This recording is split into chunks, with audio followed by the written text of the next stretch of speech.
So Tony Ferguson versus Charles Oliveira tomorrow night, UFC 256 pay-per-view co-main event. It's a 3-rounder. Wish it was 5 rounds, but we got what we have. At least Tony Ferguson's back. He was coming off a 12-fight win streak. He was meant to fight Habib UFC 249 in March, May.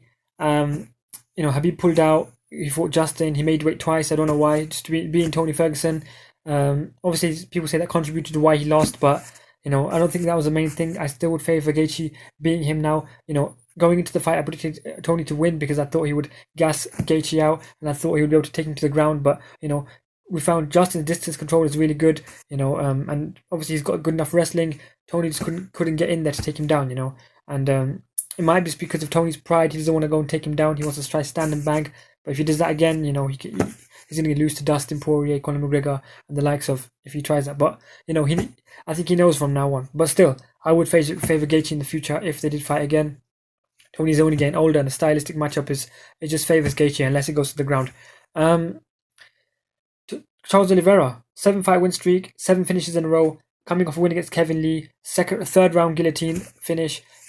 Kevin Lee's ranked 10. Then again, it's not the best win. Kevin Lee's came off a good win against Gillespie, but before that he lost to RDA at welterweight and lost to Ali Quinta, who's not the best either.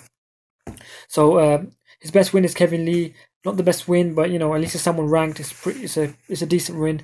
Kevin Lee fought Tony Ferguson 3 years ago in Tony's prime, mounted him, controlled him on the ground a bit, but then got dominated from the elbows and submitted from the bottom. And then Oliveira submitted him in guillotine. So in that way they kind of matched up. But Paul Felder fought Oliveira. Oliveira's best opponent is Paul Felder, who he lost to. Paul Felder beat Oliveira, and we know Oliveira is very, very strong in the jiu-jitsu. That's his main part, his main style, jiu-jitsu, very, very good jiu-jitsu.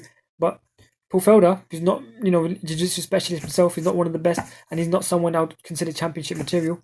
He was sitting in Oliveira's guard, and he was beating him up, and Oliveira tapped his strikes. Ref didn't see it, but, ref stuffed it after a bit, but he still did tap the strikes, and that shows a mental weakness. Now, this fight, obviously, Tony was on a 12-fight win streak, coming off one loss against Gaethje. He's obviously older. He's 37. Oliveira's 35 or 34. I can't remember. 34, I think. Looking at the resumes, obviously RDA, Barboza, Kevin Lee, Cerrone, Anthony Pettis. Tony's resume is looking really good. I know that, it's an old Cerrone who's not looking right good now. An old Anthony Pettis, but then Anthony Pettis did knock out Wonderboy after. But still, Tony looks much better. So jiu-jitsu wise, I would say, Oliveira's got the upper hand on the jiu-jitsu, but Tony's been in there for the experience. He's done a lot more in 5-rounders. This is not a 5-rounder, but his pace is there. He's used to going at high pace. Oliveira hasn't fought these high-level opponents yet, who's he submitted this high level? He hasn't fought anyone really high level. And he couldn't submit Paul Felder, who is ranked 6 now, who really, in my opinion, in my opinion, after one more fight, he's going to lose his next fight, Paul Felder. But yeah, so Tony Ferguson, better resume. Jiu-jitsu is probably on Oliveira's side. Stand-up, Tony's not the best stand-up, but I would say it's better than Oliveira's. Oliveira's so decent stand-up against Kevin Lee, but it's Kevin Lee, he's not the best. Tony's been dropped by everyone. Lando Venata, Kevin Lee dropped him. Who else dropped him? Everyone dropped him. Anthony Pettis dropped him. But, he's really durable. Gaethje took that beating on him. He could come off that beating and be, his chin could have been completely gone now. And he went out on his feet, but he got a lot of damage in that last fight. That could have affected him. You never know, that might affect him in this fight. The stand-up. Oliveira might just rock him or something, outstrike him. But still, I think mentally, Tony is too strong. I know physically he's older now. He took that beating. He's not going to be the same now.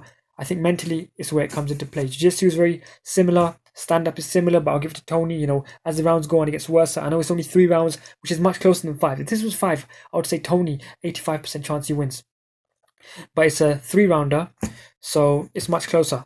Oliveira, I'd say his only chance of winning, in my opinion, his best chance is to submit Tony in the first round. When there's no blood from Tony's elbows, don't start causing blood everywhere. When there's no sweat in the first round, if you can submit Tony in the first round, when he's dry and there's no skin, there's no sweaty skin, there's no blood, none of that, I think, and they're not gassed, I think he can submit him in the first round, but it's unlikely. If it goes to 3 decision, I'll give it to Tony. 29, 28, 28, or 30, 27. Definitely as the third round, I would 100% give that to Tony. Or the most likely thing in my opinion, I think third round TKO for Tony Ferguson. I think he can stop him in the third round. I think Tony Ferguson stops Oliveira by TKO. The elbows cut him up, constant pressure. He puts the pace on. First round's kind of even, but as it goes on, it's just Tony's game. And if this was 5, it would be demolition. So I'm going to go 65-35, Tony Ferguson, TKO, third round, and yeah, I think he does it. I think it's mentally where it comes in. Skill wise, they're very, very similar. The body, they look the same. If you see one of those face swap things, they look literally the same. Yeah, he's literally the Brazilian Tony Ferguson, but without the 5-round cardio and without the mental strength and the insanity. But Tony Ferguson, his mental strength is on another level, and I think coming off this loss to Gaethje, he's just even worse. He's gonna kill this. Oliveira, obviously, he's got 7 finishes. He's in there. He's hyped up, but it's 3 rounds and. 3 rounds is to his benefit, but it's against Tony Ferguson, He tapped his strikes against Felder. I know that was a couple of years ago, but he still tapped his strikes, Tony would never tap the strikes. Tony's body was tapping his strikes, in that last fight against Gaethje, but his mind was still there. I think this Tony fight, I think he wins by TKO in the third round or by by decision. Most likely 65-35 by TKO in the third round. And Oliveira, I don't see him winning by points. If he does, I'll be shocked, and he definitely deserves a title shot next. Or maybe after the winner of Justin Chandler fights the winner of McGregor-Poirier. But still, I think if Tony wins, he deserves a straight title shot. I think Khabib should come back if Tony wins and fight Tony straight away if it's a dominant performance. But yeah, division's looking good right now. A lot of great matchups, and I wish it was 5 rounds, but